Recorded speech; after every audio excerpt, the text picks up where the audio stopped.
विश्व भर में युद्ध की स्थिति बनी हुई है और आज पूरा विश्व जहां अलग अलग स्तर पर युद्ध का सामना कर रहा है, उसका सीधा असर भारत पर भी पड़ रहा है। और स्थिति यह है कि जहां एक तरफ अगर हम पावर पेट्रोल की बात करें तो वो महंगा हो रहा है, और अब जहां ईंधन की बात करें तो एलपीजी सिलेंडर हो या कॉमर्शियल सिलेंडर्स हो, उनकी क्राइसिस पूरे देश भर में देखी जा रही है। जो तमाम स्टूडेंट्स हैं या अलग अलग लोग बड़े शहरों में, मेट्रो शहरों में इस्तेमाल करते हैं, जोमेटो, स्विगी जैसे तमाम ऐप्स का इस्तेमाल करते हैं, अब उन्होंने भी अपना जो चार्ज है वो बढ़ाना शुरू कर दिया। अगर हम जिक्र करें तो जोमेटो ने तकरीबन 2.40 पैसे अपनी जो सर्विस चार्ज है वो बढ़ाया है। आज हम इन तमाम स्टूडेंट से बात करेंगे और समझेंगे कि आखिरकार ये जो इस वक्त स्थिति चल रही है उस पर ये कैसे देखते हैं। ये तमाम दिल्ली विश्वविद्यालय के छात्र हैं, ये पीजी में रहते हैं, सबसे ज्यादा ब्लिंकिट, स्विगी तमाम ऐप्स का ये उपयोग करते हैं। इन लोगों से सीधा बातचीत करने की कोशिश करेंगे। क्या नाम है आपका? मेरा नाम दीपांकर यादव है। दीपांकर, आप लोग कैसे देख रहे हैं जो युद्ध की स्थिति है, लेकिन जो स्विगी है, जोमेटो है और जो तमाम ऐप हैं, अब वो धीरे धीरे सर्विस चार्जेस बढ़ाने लगे हैं, इसका कितना असर आप पर है? इस पर इसका काफ़ी असर पड़ता है। अगर हम कोई भी ऐसे डिश मंगाना चाहेंगे 200 रुपये की, तो उस पर कम से कम 10 या 12 रुपये एक्स्ट्रा चार्जेस लग जाते हैं। और इसी के साथ में जैसे हम रैपिडो वगैरह कभी कभार बुक करते हैं तो उस पर भी चार्जेस का इस पर बढ़ोतरी देखी गई है। और हमारे इतने खाना पीना है उस पर भी इसका इम्पैक्ट पड़ता है। जो भी खाने पीने में हमारा जैसे कि मेन्यू वगैरह था वो थोड़ा बहुत चेंजमेंट भी लाया गया है, क्योंकि जो हमारी जो एलएनजी की जो क्राइसिस चल रही है और बाकी की और समस्या का थोड़ा थोड़ा सा इम्पैक्ट तो पड़ता है अपनी निजी ज़िंदगी पे। क्या लग रहा है कि जिस तरीके से महंगाई बढ़ रही है, कितना असर है? क्योंकि एलपीजी महंगी है और अब पेट्रोल के दाम भी धीरे धीरे बढ़ रहे हैं, इसलिए सर्विस चार्जेस बढ़ रहे हैं। आप लोगों की जिम पर इसका कितना असर पड़ रहा है, या इसको अभी आप सामान्य तौर पर ही देखते हैं?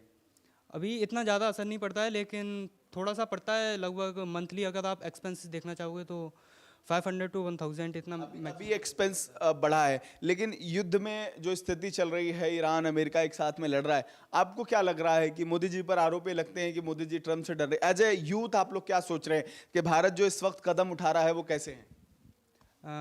जो भी इंडिया कदम ले रहा है अपने एक फॉरेन कंट्री के नाते उस वॉर में, तो वो कुछ ना कुछ तो सोच समझ के लेता होगा। और इतने भी अपना आधे जो मिनिस्टर्स वगैरह हैं वो कुछ तो बढ़िया ही मतलब सोच के फ्यूचर डील्स के बारे में सोच के अपना कदम लेते हैं। जैसे कि हमारी और डील्स भी होती हैं, जैसे कि यूएन के साथ अभी डील हुई थी, और भी काफ़ी मतलब सैंक्शंस वगैरह लगे हैं हमारे ऊपर, तो उसके ऊपर भी हम लोगों ने मतलब कहीं ना कहीं से अपने ट्रेड को डाइवर्ट करते हुए दूसरे रिसोर्सेज को फाइंड किया है और जगह से हम लोगों ने ट्रेड चालू किया है। बाकी हम मतलब अच्छा स्टेप ले रहे हैं जो भी गवर्नमेंट है, और गवर्नमेंट को कुछ बढ़िया ही करने की सोचेगी। आपका क्या नाम है? रजश। रजत, अभी तकरीबन ₹2.5 के आसपास जोमेटो ने बढ़ाया है सर्विस चार्ज, आप लोग इसको कैसे देखते हैं? पड़ता है असर तो पड़ता ही है, क्योंकि स्टूडेंट्स वगैरह हैं, पीजी वगैरह में रहते हैं, तो बाहर से चीज़ें मंगाना पसंद करते हैं जब उनके फेवर का खाना नहीं होता तो। और इस वजह से उन्हें मतलब एक्स्ट्रा चार्ज पड़ता है, तो कई बार वो नहीं भी मंगाते हैं। तो स्टूडेंट लाइफ पे तो पड़ता ही है फ़र्क। जो बच्चे घर से दूर रह रहे हैं पीजी वगैरह में, तो उन पर अच्छा। अधिकतर मुझे ये लगता है जो स्टूडेंट हैं वो ज़्यादा जोमेटो का यूज करते हैं। जब हमें कुछ बाहर से मंगाना होता है, हम घर से बाहर हैं, तो अब इस तरीके से जो महंगाई बढ़ रही है धीरे धीरे उसका असर देखने को मिल रहा है। तो आप लोगों को क्या लग रहा है कि जो सरकार कदम उठा रही है और जो हालिया स्थिति है उसको आप लोग कैसे देखते हैं?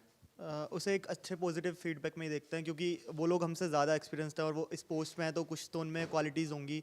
और इंडिया वैसे भी न्यूट्रलिटी को फॉलो करता है, तो वो हमेशा न्यूट्रल कंट्री की तरह रहा है कि अपने नेशनल इंटरेस्ट को प्रोटेक्ट करते हुए तो उसे हर कंट्री के साथ अपने रिलेशंस अच्छे बिल्ड करने पड़ते हैं, क्योंकि हर कंट्री से हम कुछ ना कुछ इम्पोर्ट एक्सपोर्ट वगैरह करते हैं, तो वो हमारा नेशनल इंटरेस्ट है, तो हम किसी की भी तरफ बाइस नहीं हो सकते इस वजह से। बिल्कुल। तो आपको क्या लग रहा है कि जो सर्विस चार्जेस अभी बढ़ रहे हैं, पावर पेट्रोल पे ₹2 बढ़ा है, एलपीजी महंगी हो रही है, सिलेंडर, गैस सिलेंडर महंगे हो रहे हैं, सब कुछ महंगा हो रहा है, तो आने वाली स्थिति को लेकर आपको क्या लग रहा है? कितना आप लोग तैयार हैं कि अगर आगे यही स्थिति रहती है, क्योंकि अमेरिका लगातार ईंधन के स्टॉक को खत्म कर रहा है और यही बड़ी वजह है कि इन चीजों पर महंगाई हो रही है, तो कितना असर आप लोगों को पड़ेगा और कितना आप लोग प्रिपेयर हैं, क्या सोच रहे हैं इस वक्त? असल में अभी ये तो हम लोगों के लिए तो एक नई चीज़ है, तो हम लोग तो इतने मेंटली प्रिपेयर्ड नहीं है, बट धीरे धीरे हो जाएंगे। और गवर्नमेंट भी अच्छे इनिशिएटिव्स और स्टेप ले रही है, उन्होंने अपने बजट में भी नई चीज़ें इन्वॉल्व की हैं, अलग एक बजट इस चीज़ का निकाला गया है, तो वो ये सब काम गवर्नमेंट के हैं और वो इस पर अच्छे से करेंगे। बिल्कुल, अभी फिर आपसे बात करेंगे। आपका क्या नाम है? लक्ष्य। कहाँ से हैं आप? मैं उत्तराखंड से हूँ। उत्तराखंड से हैं। पूरे देश भर में स्थिति बनी हुई है कि धीरे धीरे जो सर्विसेज हैं उनके चार्जेस बढ़ रहे हैं। जोमेटो भी तकरीबन ₹2.5 के आसपास महंगा हो गया। आप लोग अधिकतर ऐसे ऐप्स पर डिपेंड हैं, अब क्या रास्ता निकाल रहे हैं? जब वर्ल्ड में ऑर्डर ख़राब होता है, जैसे अभी वॉर चल रही है, तो इस पे अब रास्ता तो कुछ नहीं निकाला जा सकता है एक्स्ट्रा पे करने के अलावा, क्योंकि ऑब्वियसली क्राइसिस है। अब क्राइसिस है, या तो आप यूज़ करना बंद कर सकते हैं, या तो आप कुछ समय के लिए उस चीज़ को एक्स्ट्रा पे कर सकते हैं। बट वो कुछ समय कितना होगा, ये गवर्नमेंट को तय करना होगा। ये हम कुछ समय तक गवर्नमेंट को रियायत दे सकते हैं कि ठीक है, वर्ल्ड ऑर्डर, दुनिया में प्रॉब्लम चल रही है कि वॉर चल रही है, तो गवर्नमेंट नहीं ला पा रही है, शिप्स नहीं ला पा रही है, ये नहीं ला पा रही है। बट एक टाइम के बाद हमारी गवर्नमेंट को भी खुल के वो लेना पड़ेगा, इनिशिएटिव लेना पड़ेगा, और वो सब लेना पड़ेगा, अपने ऊपर रिस्पॉन्सिबिलिटी लेनी पड़ेगी। ठीक है, हमें कुछ तो करना पड़ेगा, क्योंकि लोग एक्स्ट्रा पे नहीं करेंगे, because it is not legal कि एक्स्ट्रा चार्ज करें। कई लोग तो लीगली चार्ज भी नहीं कर रहे, वो रैंडम बोर्ड लगा दिए कि हम 30 रुपये एक्स्ट्रा LPG चार्जेस लेंगे। दैट इज़ नॉट लीगल ना, कि आप एक्स्ट्रा LPG चार्जेस एक्स्ट्रा लेंगे, 30 रुपये एक्स्ट्रा, 50 रुपये एक्स्ट्रा, 60 रुपये एक्स्ट्रा, है ना। कई सारे रेस्टोरेंट्स हैं, यहाँ पंडित जी कैंटीन है, मुझे वहाँ के समोसे बहुत पसंद है, बन नहीं रहे, उनके पास LPG नहीं है, कॉमर्शियल नहीं है। मैंने कल चाय मंगाई, मैंने कहा चाय समोसे खाएंगे, नहीं मिला। चाय 10 रुपए की चाय 15-20 रुपए में ये सामने 10 रुपए की चाय आती थी, 15 रुपए की चाय हो गई। असर पड़ रहा। और मुझे ये लग रहा है कि कोरोना में हमने देखा रेलवे ने जो किराया बढ़ाया, आज वही किराया स्थिर है। जो महंगाई एक बार बढ़ जाती है, जो गैस सिलेंडर कोरोना के टाइम पे महंगा हुआ, वो आज उसी स्थिति में है। तो क्या ये महंगाई आम जनता पर थोपी जा रही है? जो बेरोजगारी देश में इस तरीके से बढ़ रही है, यूथ के ऊपर जो घरों से बाहर हैं, उन्हें बहुत लिमिटेड पैसा घर से मिलता है, वो खर्च करते हैं, तो उनके ऊपर इसका कितना असर पड़ता है? सिर्फ यूथ की बात नहीं है, घर परिवार की बात है। जो लोग घरों में है, उनको सिलेंडर महंगा पड़ रहा है ना। We are not very rich, we are not कि बहुत पैसा हमारे पास, अंबानी हम लोग, ऐसा नहीं है ना। हमारे घर वालों के पास भी लिमिटेड पैसा है, they are running limited amount of money, they are sending us limited amount of money. तो अगर उनके पास लिमिटेड अमाउंट ऑफ मनी है, उनको भी अगर 2000 का सिलेंडर 2000 में पड़ रहा है, 3000 में पड़ रहा, तो उनके फाइनेंसेस भी तो गलत हो रहे हैं ना। उनको भी तो एक और बच्चे की फीस पे करनी है, हमारी फीस पे करनी है। तो we can not sustain this for long time. But 1-1.5 महीने हो गए कि ठीक है, गवर्नमेंट भी कुछ नहीं कर सकती इस टाइम पे। But at some point of the time government को रिस्पॉन्सिबिलिटी लेनी पड़ेगी। We can not blame America कि अमेरिका कर रहा है, अमेरिका कर रहा है। एक आरोप लग रहा है मोदी जी पे कि मोदी जी बहुत न्यूट्रल हो गए हैं। अमेरिका हाँ में कहता है कि मोदी जी ये कर दीजिए, तो मोदी जी ये कर रहे हैं। ये आरोप लगातार पॉलिटिकल पार्टीज लगाती हैं। आम जनता क्या सोचती है? आप लोग क्या सोचते हैं? बाहर निकलते हैं, सब कुछ देख रहे हैं, जानकारी भी है, हम वर्ल्ड का सब कुछ पढ़ रहे हैं। इस वक्त जो भारत को कदम उठाना चाहिए वो कैसा है?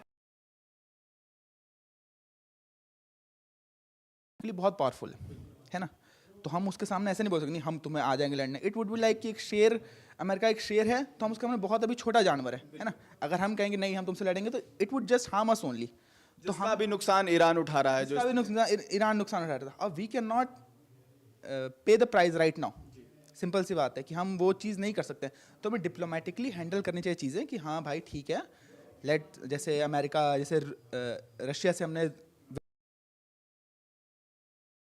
हैंडल मिला, डिप्लोमेट्स बात करेंगे ऐसे मिलेगा। वैसे ही हमें और डिप्लोमेटिकली करना चाहिए, इंगेज करना चाहिए अमेरिका के साथ और ईरान के साथ दोनों, ताकि हम अपने टैंकर्स पास करा सकें। हमें दूसरे का नहीं देखता कि ईरान के हाथ क्या हो रहा है, होने तो जो हो रहा है। हमें अपनी चीजों को सुधारने की जरूरत है। फिर मैं एक बार आपके पास लौटूंगा, उससे पहले मैं आपसे जानना चाहूंगा, अभी जो स्थिति बन रही है, सबसे ज्यादा असर उस चीज का पड़ रहा है जब ये महंगाई बढ़ रही है। आप तमाम लोग हैं, अभी किन चीज़ों को फेस कर रहे हैं? क्या क्या चुनौतियां अभी आपके सामने हैं? अभी आप करंट सिचुएशन में अगर जैसे कि देखेंगे, कठिनाइयाँ तो बहुत सारी हैं। हालांकि हमारे पीजी में ही कठिनाइयाँ हैं। जैसे कि आपका अगर जो आप देख रहे हैं, हमारा जो भी मेन्यू है वो उसको रीएलोकेट किया जा रहा है। कभी ये सब्जी इधर बन रही है, वो सब्जी उधर बन रही है, किसी दिन नहीं बन रही है, कुछ दिक्कतें हो रही हैं। तो भी गैस सिलेंडर एडजस्ट करना, ये सब कुछ बहुत उनके लिए। तो ये सब तो आप देख रहे हैं, ये सब आप देख लीजिए कि सोसाइटी में ये सब मैटर्स है। अगर आप इंटरनेशनल लेवल पे जाएं, ये वॉर जो है ये अचानक से आन पड़ी है। किसी ने प्लान तो किया था, और कोई कंट्री प्लान नहीं करती है। हाँ, उनके पास रिजर्व स्टॉक्स होते हैं, प्लानिंग्स होती हैं, प्रोटेक्शन होते हैं इन चीज़ों से, लेकिन ये चीज़ें अचानक से आती हैं। तो इस अभी जो हमारी कंट्री इन चीज़ों से डील कर रही है जिस तरीके से, हमारे वो अभी के लिए ठीक है। बट 1-2 महीने अगर ये ऐसे बीतते हैं तो सबसे ज़्यादा कंस्ट्रेन जाएगा, स्ट्रेन जाएगा जो गरीब बच्चे हैं, या जो बच्चे उस तबके से आ रहे हैं जिन्हें कि महीने के 4000 मिल रहे हैं, 5000 मिल रहे हैं, जो कि बहुत लिमिटेड बजट पे जी रहे हैं। उन्हें दिक्कतें ज़्यादा आएंगी। तो उनके राइट्स को, उनके इंटरेस्ट को सरकार को प्रोटेक्ट करने के लिए और चीज़ें निकालनी चाहिए। सरकार हमारी है इस स्टेट में वो न्यूट्रल है, क्योंकि हम लोग अगर आप पहले से भी देखा जाए तो हम लोग नाम के मेंबर्स रहे हैं, नॉन अलाइंड मूवमेंट के हम लोग उसके मेंबर्स रहे हैं, तो हम लोग हमेशा से ही न्यूट्रलिटी प्रमोट किए हैं, हमने किया है पिछले 70 साल से यही तस्वीर देखने को जी, यही देखने को मिला है। लेकिन अब के स्टेट में अगर आप पहले चले जाएं, जैसे हमारे चाणक्य थे, उन्होंने एक राजमंडल थ्योरी दी थी कि एक विजिगीषु होता है, उसके अगल बगल अपने जितने भी एलाइज होते हैं, फिर उसके दुश्मन होते हैं, सप्तांग थ्योरी आपने, और तो उस स्टेट से भी अगर देखा जाए तो अभी हम लोग बहुत ज़्यादा पावर में नहीं हैं, लेकिन डिप्लोमेसी का जो एक खेल चल रहा है, जितने डिप्लोमेटिकली हम डील कर पा रहे हैं वो बहुत अच्छा है। बट सरकार भी अंडर स्क्रूटनी होती है, हमें उन्हें समय देना है, ठीक है, लेकिन ज़्यादा समय नहीं दे देना है कि वो हमको दबा के आगे बढ़ जाए, ये नहीं करने देना है हमें। हमने सरकार को समय दिया है, बट सरकार को कुछ ऐसी चीज़ें निकालनी चाहिए, कुछ तरीकों निकालने चाहिए कि किन चीज़ों को कम करके, कुछ करके बजट रिलोकेशन करना चाहिए। बात की बात ये रही है कि कुछ एलपीजी जो है वो ईरान के रास्ते भारत आ रहा है, और ये कहा जा रहा है कि जहां प्रधानमंत्री पर आरोप लग रहे थे, तो ये चीजें धीरे धीरे स्थिर हो रही हैं। लेकिन जो महंगाई बढ़ रही है, जो जेब पर हमारे असर पड़ रहा है, स्टूडेंट है, आप लोग लिमिटेड पैसा मिलता है, और मुझे लग रहा है सबसे ज्यादा जो स्टूडेंट हैं वो जोमेटो का इस्तेमाल करते हैं, स्विगी का इस्तेमाल करते हैं, तो आप लोगों की जेब पर ये जो असर अभी है, आगे भी अगर ये बरकरार रहेगा तो जरूर ये क्राइसिस खड़ी होगी। क्राइसिस एकदम है, और एक खड़ी नहीं होगी, खड़ी हो रही है, ये धीरे धीरे बिल्डअप हो रही है। अगर आप इसको देखें, आज अगर 2 रुपए लग रहे हैं ज़्यादा, कल को हो सकता है 4 लग सकते हैं, 5 लग सकते हैं। वो तो प्राइवेट ऑर्गेनाइजेशंस हैं, उन्हें तो पैसे बढ़ाने हैं, हमें देने हैं, डिमांड है, सप्लाई है, ये आप सभी जानते हैं। लेकिन कब तक, कितनी डिमांड बढ़ेगी, हम लोग कितना पैसा दे सकते हैं, ये भी तो बातें हैं। ये सरकार को ध्यान रखना चाहिए कि इन प्राइवेट ऑर्गेनाइजेशंस पे कुछ कंस्ट्रेंट्स लगाएं कि आप अगर 2 बढ़ा रहे हो तो उसको एकदम 5 ना कर दो, 3 करो, समय दो, कुछ चीज़ों को बांटना चाहिए, कुछ चीज़ों की कमी भी कर रहे हो आप तो उन्हें रियोलोकेट करो कि वो यहाँ नहीं तो यहाँ से मिल रहे हैं, ऐसे नहीं तो इस तरीके से आ रहे हैं। रियोलोकेशन बहुत इंपॉर्टेंट होता है, क्योंकि हर चीज़ें लिमिटेड होती हैं, तो इसीलिए दिक्कतें तो बहुत हैं और दिक्कतें बढ़ती जाएंगी। बस अब यही होप कर सकते हैं कि इंटरनेशनल लेवल पे जो वॉरफेयर चल रहा है ये थोड़ा सा थमे और एक रियायत मिले हम लोग को। तो अब ये तो फिर लीडर्स के ऊपर है, हम आम जनता इसमें क्या कर सकते हैं।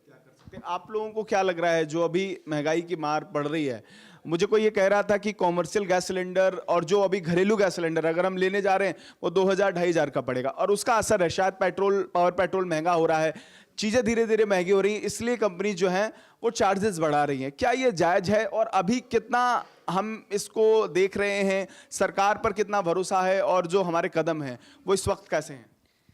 देखिए ये बढ़ते हुए प्राइजेज जो हैं गैस सिलेंडर के, ये जायज़ तो बिल्कुल नहीं है। और दूसरी आपने जो प्रॉब्लम की बात की, तो कल ही शाम को हमारे पीजी ओनर का फ़ोन आया हमारे पास कि आप तो यूँ बोल रहे हैं कि 2-2.5 हज़ार, उन्होंने यूँ कहा है कि 4000 तक का सिलेंडर पहुंच गया है, और हम आपके पीजी का रेंट भी बढ़ा सकते हैं 500-1000 रुपये, जैसे भी वो हमारी उनके साथ मीटिंग होगी आजकल में ही। ऊपर से हमारे कॉलेज कैंटीन्स के भी प्राइजेस बढ़ चुके हैं, और ये भी हो सकता है कि सिलेंडर की कालाबाजारी भी चल रही हो। जोमेटो पे जो मंगा रहे हैं वो आज से 2.5 रुपए तकरीबन महंगा आएगा। हाँ, तो क्या लग रहा है कि इसका भी असर पड़ेगा? पहले ये था चलो यहाँ पीजी में खाना नहीं है या कोई सुविधा नहीं है तो हम तुरंत ऑर्डर कर रहे थे, लेकिन अब जो बढ़ रहा है, भले ही छोटा अमाउंट बढ़ा है, लेकिन ये असर जरूर हमारी जेब पर करता है। बिल्कुल करता है ये। छोटे छोटे हम तो जैसे स्टूडेंट्स हैं, तो छोटे छोटे अमाउंट लगा के बहुत ज़्यादा इम्पैक्ट करती है हमारी जेब को। बिल्कुल। तो अभी सरकार के जो कदम है हम लोग कह रहे हैं देखना चाहिए, लेकिन अभी जो स्थिति बनी हुई है, अगर हम ईरान पर सरकार का जो प्रयास रहा उस प्रयास का भी जिक्र करेंगे कि अभी ये राहत की बात रही कि 2 एलपीजी के और जहाज भारत आ रहे, टैंकर्स आ रहे हैं, तो अब कितनी राहत हो सकेगी, और आगे अगर ऐसे कदम रहेंगे तो कितनी सहूलियत मिल सकेगी भारत को? अभी हमें राहत तुरंत तो नहीं दिखेगी, और जैसा हमें बात करते कि जोमेटो 2.5 रुपये एक्स्ट्रा कर देगा, सिर्फ वो 2.5 रुपये नहीं बढ़ाएगा, जोमेटो इनडायरेक्टली मेन्यू के प्राइसेस बढ़ा रहा है, जो कि बहुत ही विजिबल नहीं होते हैं। कोई रोज चीज़ 120 रुपये की आ रही थी, वो अचानक से 130 की हो गई है, जो कि हमारे दिमाग में ज़्यादा नहीं है कि भाई 120 रुपये की है, सबको याद नहीं रहता है। 130 रुपये की हो गई, फिर उसमें 2.5 रुपये, इनडायरेक्टली 12 से 15 रुपये बढ़ रहे हैं। मतलब धीरे धीरे उस महंगाई के शिकार होते जा रहे हैं, हमको पता ही नहीं चला। वो एक पहले पार्ले जी बिस्किट आता था, उन्होंने प्राइस नहीं बढ़ाया, उन्होंने क्या क्वांटिटी कम कर दी। तो ये कंपनीज का एक तरीका हो गया है कि उसको प्रोफेशनल वे में ले जाके कभी उसका दाम कम कर देते हैं, कभी क्वांटिटी कम कर देते हैं। आम जनता के स्तर पर ये महंगाई लगातार बढ़ती रहती है और हमें ये महसूस भी नहीं होता है, लेकिन ये छोटी छोटी महंगाई कितनी मुसीबत खड़ी करती है। ये कंज्यूमर्स के लिए इलीगल है ना, कंज्यूमर्स के लिए हमेशा से ही बुरी चीज़ होती है ये कि इधर प्राइस बढ़ा दिया, उधर प्राइस बढ़ा दिया। गवर्नमेंट इस चीज़ पे अगर एक लॉ नहीं बनाएंगे, अगर रूल ऑफ लॉ नहीं आएगा गवर्नमेंट का इस चीज़ पे कि कंज्यूमर्स के अगेंस्ट नहीं जा सकती कंपनियां इसे पूरा कैपिटलिस्टिक इन्वायरमेंट नहीं बना सकती ना। हमें एक बैलेंस लेके चलना है, सोशलिस्ट गवर्नमेंट और कैपिटलिस्ट इन्वायरमेंट का एक बैलेंस लेके चलना है। मतलब महंगाई बढ़े लेकिन उसका एक तरीका होना चाहिए। आप लोग कैसे देख रहे हैं अब ये जो महंगा हो रहा है, जोमेटो महंगा हो रहा है, कितना असर रहेगा? अब क्या आप लोग, क्या नया तरीका है? अगर इस तरीके से महंगाई बढ़ेगी तो फिर क्या करेंगे? पैदल जाएंगे, खुद सामान लेके आएंगे? नहीं नहीं, जैसे कि देख रहे हैं सामान तो महंगा होते जा रहा है, तो विद इन टाइम हमको एक चीज़ समझनी पड़ेगी कि सिर्फ एलपीजी की रेट की वजह से सामान महंगे नहीं हो रहे हैं। इंडिया के पास जो रिजर्व्स पड़े हुए हैं पेट्रोलियम के, वो 90 दिन के रिजर्व्स हैं, लेकिन इनके 90 दिन के पूरे रिजर्व्स तो फ्यूल भरे नहीं हुए हैं। किसी भी चीज़ के प्रोडक्शन और डिलीवरी के बीच में सिर्फ प्रोडक्शन और डिलीवरी नहीं होती है, बीच में एक बड़ा चीन आता है ट्रांसपोर्टेशन का, और ट्रांसपोर्टेशन एक मेन प्ले करता है जिसमें क्रूड ऑयल और पेट्रोल का मेन रोल होता है। धीरे धीरे करके देश में 90 दिन का रिजर्व कम होते जाएगा तो पेट्रोल के प्राइसेस भी बढ़ेंगे, और जो नॉर्मल हमारी जो भी 2 रुपये की प्लेटफॉर्म फीस बढ़ी है वो 2 से 5 हो सकती है, 5 से 10 हो सकती है। और जो हमारे डेली की चीज़ें हैं, जो हमारे पीजी में खाना बन रहा है, फिर जो भी बाहर के सामान आ रहे हैं, वो सब भी धीरे धीरे महंगा होगा, जो कि हमारे जेब पे डायरेक्टली असर डालेगा। पीजी का रेंट बढ़ाएगा, और भी कई सारी चीज़ें होंगी। हमारी स्टेशनरी की जो सामानें आती हैं वो भी बाहर से आती हैं, ट्रांसपोर्ट होकर आती हैं, धीरे धीरे का सब महंगा पड़ेगा। और इकोनॉमिक्स का छोटा सा कंसेप्ट है कि कोई भी अगर एक पर्टिकुलर चीज़ 1 रुपये महंगी होती है और उसको एक बल्क क्वांटिटी में आप लोगे, तो अगर आप जस्ट फॉर एग्जांपल आप किसी एक चीज़ का 1 रुपये बढ़ा 100 चीज़ लिया, तो आपके जेब पे 100 रुपये का असर पड़ा। तो ये इकोनॉमिक्स हमारे ऊपर पड़ेगी और हमारे जेब पे भी फ़र्क पड़ेगा। सेकेंड थिंग, इस जगह पे मुझे ये लगता है कि जो सरकार की एक हमारी रूरल जो स्कीम्स थी, बायोगैस की थी, जो सोलर्स की थी, वो टोटली की कहीं ना कहीं फेल होती दिखी। हमारे डिपार्टमेंट ऑफ सस्टेनेबिलिटी का एक बहुत बड़ा स्कीम है जिसमें वो बायोगैस प्लांट्स लगाएंगे गाँव में, और वहाँ से उनकी ये टारगेट है कि वो जितना हो सके बायोगैस उनको पहुँचाएंगे ताकि एलपीजी पे डिपेंडेंस कम हो सके। इस क्राइसिस के टाइम पे कोई भी सरकार या कोई भी अपोजिशन पार्टी ये बात नहीं कर रही है कि हमारे पास एक बायोगैस का भी एक प्रोग्राम था जो कि टोटली फेल हो चुका है, और ये एक बहुत बड़ी बात है। और इसमें इतने हज़ारों करोड़ रुपए खर्चे हुए, उसका भी किसी को हिसाब तो देना चाहिए ना कि हमारे पास इतना था और वो कहाँ गया। बहुत बहुत फैक्चुअल बात ये कर रहे हैं कि हम जब दुनिया पे डिपेंड हो जाते हैं तो फिर चुनौतियां हमारे सामने खड़ी हो जाती हैं। एक ईरान बहुत छोटा देश है, लेकिन उसने अपने संसाधन जुटाए और दुनिया को अपने ऊपर निर्भर कर लिया कि अगर ईंधन की दिक्कत होगी, आज जब ईरान के सामने युद्ध की स्थिति है तो फिर ईंधन के लिए पूरा विश्व तरस रहा है। आज बड़े बड़े देश हैं, चीन जैसे देश हैं जो आज ईरान पे डिपेंड हैं। तो क्या हमें, हमारे युवाओं को, हमारे देश को, हमारे तमाम प्रतिनिधित्वों को इस चीज़ पर जिम्मेदारी सुनिश्चित करनी चाहिए कि हम अपने देश में अपने संसाधन बनाएं कि कल अगर ऐसी स्थिति हो तो हम किसी दूसरे देश पर डिपेंड ना हो। देखिए, बात जाहिर सी ऐसी है, ईरान आपने जैसे बोला एक छोटा सा देश है, लेकिन उसके ऑयल रिजर्व्स इतने रिच थे कि उसके पास एक मोनोपोली थी कि अब वो दिक्कतें जब वॉर में आई हैं तो उसके वजह से सारी कंट्रीज़ को इफेक्ट हो रहा है। अब आप हमारे कंट्री को देखिए, आपने बोला कि हमें ऐसी कुछ चीज़ें करनी चाहिए, इस यूथ को ऐसी कुछ चीज़ें करनी चाहिए कि अब हम एक कंज्यूमर मार्केट नहीं बने, एक प्रोड्यूसर मार्केट बने। ठीक है, इंडिया आज 125 करोड़ की हमारी हो गई है पॉपुलेशन, लेकिन हम एक कंज्यूमर मार्केट बन के रह गए हैं। आप ये बात अगर देखिए तो जितनी एमएनसीज हैं, जितने कॉरपोरेशंस हैं, they are bleeding the government dry. अगर जो हमारी आप अप्रोच देखें, पॉलिटिकल अप्रोच देखें, तो हम कभी भी कैपिटलिस्ट इकोनॉमी नहीं रहे थे। हम लोग हमेशा से, अगर आप देखें तो सोशल वेलफेयर स्टेट है, अगर आप कहें तो हम लोग सोशल वेलफेयर स्टेट हैं। तो वो सोशल वेलफेयर आज के ज़माने में हमें कहाँ दिख रहा है? आज आप देख रहे हैं जोमेटो प्राइसेस बढ़ा रहा है, स्विगी प्राइसेस जो भी प्राइसेस बढ़ रहे हैं, तो ये हमारा वेलफेयर तो हो नहीं रहा है। वो लोग कॉरपोरेशन यहाँ पे आ रहे हैं, सरकार उन्हें क्या बोलते हैं कि छूट दे रही है, लॉज थोड़े नीचे की जा रहे हैं, लेबर लॉज इतने कमज़ोर हैं, उन्हें छूट मिल रही है तो वो प्राइसेस बढ़ा रहे हैं। उनकी मोनोपोली जो मार्केट में वो बढ़ती जा रही है। तो उससे काउंटर करने के लिए अगर आप देखें तो यूथ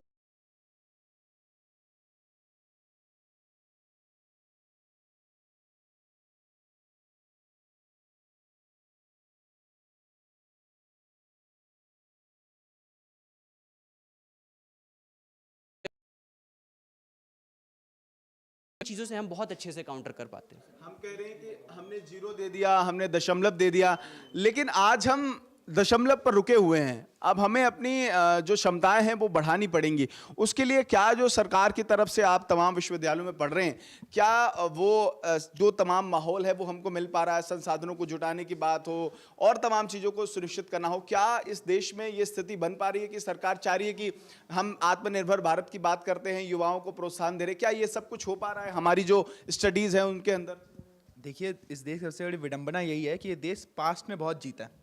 कि हमने ये कर दिया, हमने वो कर दिया, हम सोने की चिड़िया थे, हम सबसे बहादुर थे, ये थे वो थे। पास ने बहुत जीता है। ये दिल्ली विश्वविद्यालय का नॉर्थ कैंपस है, सेंट्रल यूनिवर्सिटी है, आप यहाँ का इंफ्रास्ट्रक्चर जाके देख लीजिएगा, ये सेंट्रल यूनिवर्सिटी है, कई जगह बाथरूम फंक्शनल्स नहीं है। तो ये सब बस बोलने की बात है। अगर बाथरूम तक का इंफ्रास्ट्रक्चर नहीं मैनेज हो सकता है एक सेंट्रल यूनिवर्सिटी में, आई डोंट नो क्या मैनेज हो सकता है। इसे तो नहीं कह सकते कि हम सरकार फंडिंग दे रही है, कर रही है, या तो सरकार फंडिंग दे रही है, करप्शन हमारे इतने रग रग में घुस गया है कि everybody is corrupt, from the prime minister to the chaprasi, everybody is corrupt हम कह सकते हैं, है ना। ऐसा नहीं चलेगा, कब तक चलेगा ऐसा। हमें एज अ यूथ लेना पड़ेगा। जैसे भाई ने कहा कि फ्री इंटरनेट का शिकार हो गया हम लोग, हमें इतना इंटरनेट मिल रहा है कि हम लोग कहते हैं ना कि throw them bread and circus, give them bread and circus and they will never revolt. तो हम वो हो चुके हैं, हमें खाना और एंटरटेनमेंट मिल रहा है, हमें फर्क नहीं पड़ता है कि क्या चल रहा है दुनिया में, क्या चल रहा है। एज अ यूथ हमें लेने पड़ेंगे, स्टैंड लेना पड़ेगा अपनी गवर्नमेंट के लिए, अपनी कम्युनिटी के लिए, अपने रिलीजन के लिए, अपने सब के लिए, है ना। ये सब खराब चीज़ें नहीं है, स्टैंड लेना किस चीज़ के लिए खराब चीज़ें नहीं है। आज का यूथ भाग रहा है, डर रहा है चीज़ों से कि नहीं हम कमेंट नहीं करेंगे चीज़ पे। क्यों नहीं बोलेंगे नहीं, हम खुल के नहीं बोलेंगे। ये जो महंगाई बढ़ रही है, छोटी छोटी महंगाई, कितना आप लोगों के लिए मुश्किल है और इसका सोल्यूशन क्या है? सोल्यूशन ये है कि सरकार को स्टेप लेने पड़ेंगे रूल रेगुलेशन बनाने के लिए, जैसे कि मतलब बेधड़के से प्राइसेस ना बढ़ें, और ये जो अव्यवस्था बनी हुई है इसको जल्द से जल्द लाइन पे लाया जाए, और धीरे धीरे आ जाएंगी चीज़ें लाइन पे। बहुत शुक्रिया हमसे बातचीत करने के लिए। तो निश्चित तौर पर ये तमाम छात्र हैं और जो ये कह रहे हैं कि इस वक्त जो देश में हालात हैं वो निश्चित तौर पर पूरे विश्व भर में चुनौतीपूर्ण हैं, लेकिन सरकार को ये जिम्मेदारी सुनिश्चित करनी पड़ेगी कि आखिरकार ये महंगाई बढ़ेगी तो ये कब तक बढ़ेगी और इसको रोकने के लिए क्या प्रयास किए जाएंगे। बहरहाल लगातार पूरे देश भर में अलग अलग सेक्टर्स में महंगाई का असर पड़ रहा है और आम जनता अब धीरे धीरे इस महंगाई का सामना करके त्रस्त होने लगी है। सुखदीप रामपाल के साथ केशव मिश्रा, हिंदी खबर, दिल्ली।